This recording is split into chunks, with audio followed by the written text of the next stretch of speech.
Hello, welcome to the premiere episode of the Real Estate Roundup. I'm your host, Rich Kasser, and for the next few minutes, I'll take you through some of this week's top headlines in South Florida real estate. Let's get started. In Deerfield Beach, a drug rehab center has leased a luxury mansion on the Intracoastal Waterway, much to the dismay of some of the neighbors. While the owners of the home don't seem to have a problem with their new tenant's cause, many of the neighbors do. Those neighbors have taken their cause to city officials who have launched a full-scale investigation into whether or not homes can be rented out and used for commercial purposes, such as a rehab facility. Now, individuals in drug and alcohol rehab programs are considered a protected class under the Fair Housing Act. So this may be an uphill battle for the neighbors, but stay tuned for more. The story is just unfolding. From February 2011 to February 2012, Florida's construction industry lost over 16,000 jobs. 3,000 of those jobs were in Broward County.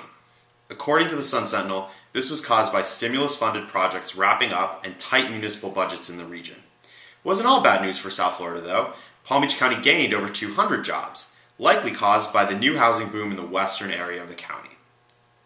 Speaking of new construction, South Florida's new home communities are enjoying a very nice spark in sales. Buyers have been snapping up homes at communities such as Centra, Canyon Trails, and Azora in Boca Raton. One of the biggest advantages to buying a new home is that purchasers get to choose almost all of the finishes, including kitchens and bathrooms, and can enjoy some very attractive upgrade and financing incentives.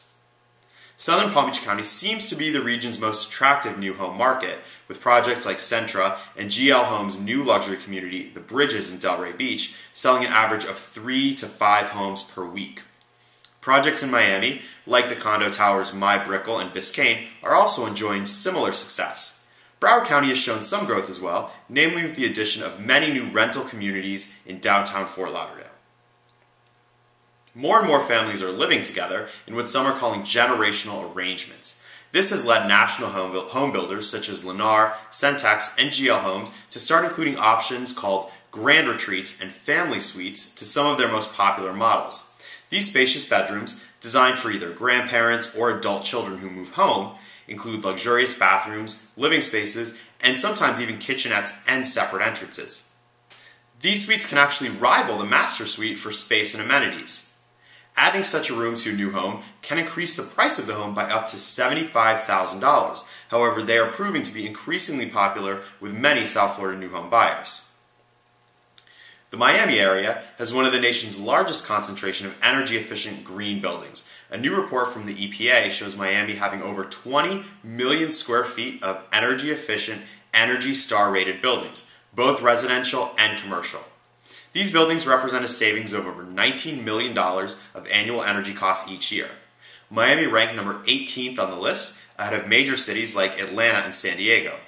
Los Angeles was the city with the most energy-efficient buildings in the United States.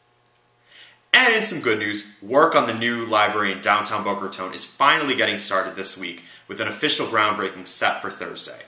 The $10 million library is being paid for by a municipal bond issue from the city of Boca Raton, and construction should take about a year on the 41,000 square foot building.